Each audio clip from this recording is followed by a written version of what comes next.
In our previous video, we explored how traditional marriage treated women merely as tools for producing heirs, creating a system where neither love nor sexuality could truly flourish within marriage. Today, we'll examine how Christian doctrine has profoundly shaped marriage throughout history. Let's begin with a fascinating question. Why did Western civilization embrace monogamy? Wouldn't it make more economic sense for wealthy men to have multiple wives while poorer men remain single? This pattern still exists today across many African regions and Islamic countries, where men can marry up to 4 wives. It's a logical parallel. Rich people own multiple houses while the poor rent. Yet regardless of wealth, Western men are limited to 1 wife. This economically counterintuitive system is fundamentally a product of Christian civilization. Even kings in Christian countries could legally have just 1 wife. But why? The Roman Empire's political unity provided the perfect infrastructure for Christianity's spread. Without this vast connected empire, Christianity could never have flourished across the Mediterranean and Europe. Why did Christianity triumph in the polytheistic Roman world? A key factor was its message of spiritual equality among the common people. The revolutionary idea that regardless of earthly status, everyone would stand equally before God at the final judgment transformed suffering into spiritual investment. This offered profound psychological comfort to the masses living under Roman rule. Marriage practices varied enormously across the empire. Eastern regions typically practiced polygamy, while even Roman nobles who technically practiced monogamy frequently divorced and remarried to forge political alliances. The casual approach Romans took toward politically motivated marriages seems shocking today.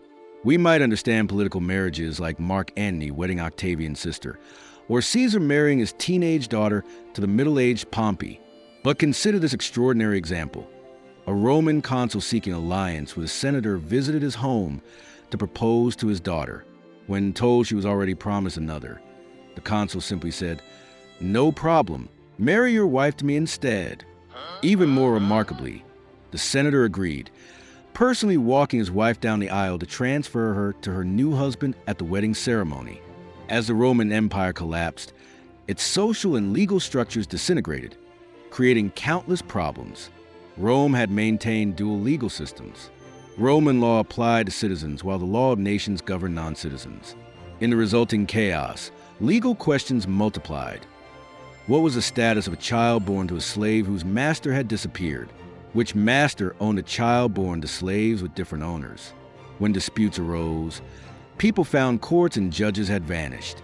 Amid this disorder, the Christian Church declared marriage a sacred covenant between 1 man and 1 woman before God. This established a universal marriage standard. But did it mean equality between spouses? Hardly. Early Christianity primarily addressed monogamy, not gender equality. While converting the empire from polytheism to monotheism, the church simultaneously transformed polygamy into monogamy. St. Augustine, one of the most influential Christian theologians of the early church, confirmed this transition. Now, while maintaining Roman customs, we no longer permit taking multiple wives.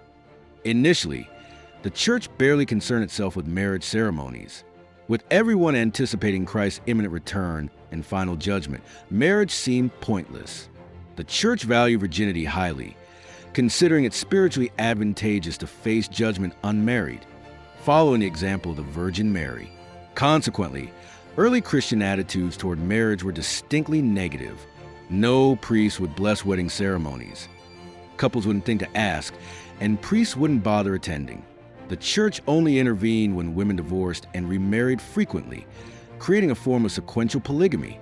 Typically, they would confront women by the 4th marriage with brief condemnation before moving on. Everything changed in the late 11th century when Pope Gregory VII, head of the Catholic Church from 1073 to 1085, recognized controlling marriage as a powerful lever against secular monarchs. By declaring marriage one of Catholicism's 7 sacred sacraments, the church seized authority over who could marry whom and how marriages should be conducted. This dramatically expanded church power. For instance, the church declared marriages within 7 degrees of blood relation, approximately second cousins, incestuous and illegitimate. This created an impossible situation for European royalty.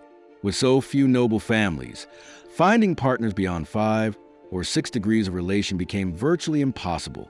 What could monarchs do? They had to appeal to the church for dispensations, paying handsomely with money, land grants, allowing papal bishop appointments, and granting the church legal immunity.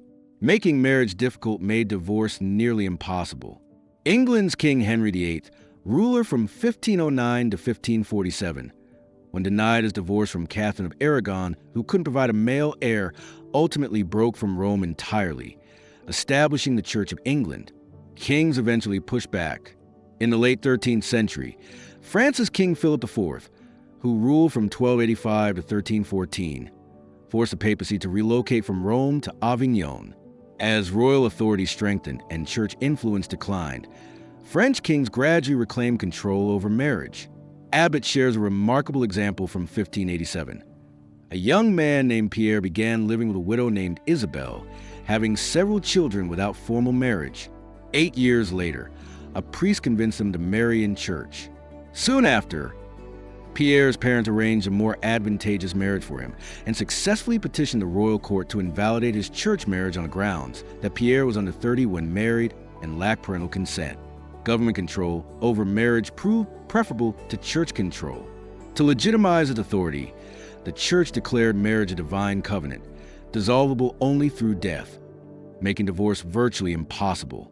The Catholic veneration of the Virgin Mary elevated virginity so much that even marital sexuality became tainted. Thomas Aquinas, the influential 13th century Catholic theologian, wrote, "Marriage is fundamentally evil in spiritual terms, as nothing corrupts morality like physical intercourse." This created an impossible bind, declaring marriage sacred and permanent while condemning its physical expression. Meanwhile, the church required clergy celibacy, creating a massive problem. The celibate institution severely corrupted social morality. Medieval traveling nobility notoriously preferred stopping at nunneries rather than inns. The nuns were allegedly passionate and free of charge. Parish priests developed worse reputations. A well-known German proverb asked, "Why don't priests marry?" with the answer, "Because farmers have wives." This implied priests regularly seduced local women while their husbands worked the fields. Even popes openly kept mistresses, with several appointing their illegitimate sons as cardinals. Corruption ran throughout the church hierarchy. The church's hypocrisy created additional tensions. If a layman slept with another's wife, he owed the husband an apology. But if a priest did the same, not only was the wife blamed, but the husband might need to purchase indulgences for his role in the sin. This outrageous double standard fueled growing resentment. During the Reformation, Martin Luther, the German theologian who initiated the Protestant Reformation in the 16th century, targeted not just indulgences but also clerical celibacy. He argued that forced celibacy lacked scriptural basis and sent sexually frustrated priests, like locusts, to prey on parishioners' wives. Luther personally helped 12 nuns escape a convent using a herring fish cart, helping them return to secular life and marry. Among them was 26-year-old Catherine von Bora, a former nun who would later become significant in Reformation history. She rejected Luther's matchmaking attempts. When her preferred match refused her, she pragmatically suggested marriage to Luther himself. Their marriage of convenience proved surprisingly successful. They had 6 children, and despite Luther frequently complaining about Catherine's strong opinions and tendency to interrupt conversations, he later acknowledged genuine love for his wife.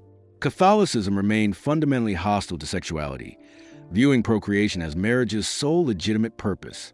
Pope Gregory VII declared, "If you approach your wife's bed for pleasure rather than procreation, you must repent." Protestantism, however, elevated the spousal relationship above procreation. This created a fascinating contrast in attitudes toward adultery.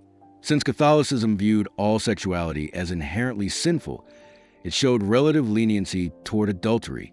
After all, if all sexual acts were sinful, marital and extramarital sex differed little. But Protestants, who valued marital sexuality, condemned adultery far more harshly. Although monogamy originated in Catholic doctrine, the Catholic Church never emphasized spousal equality. Protestantism, particularly Calvinism, explicitly advocated for gender equality within marriage.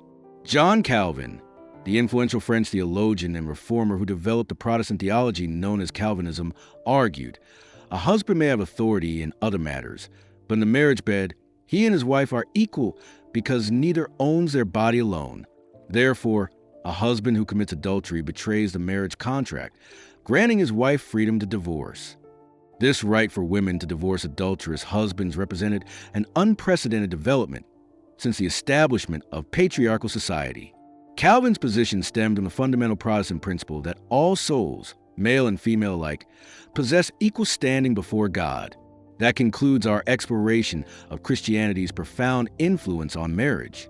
Abbott reminds us that our concepts of marriage are shaped not just by grand forces like economics and religion, but also by everyday realities like cooking, cleaning, and child-rearing. This offers a crucial female perspective often missing from historical accounts.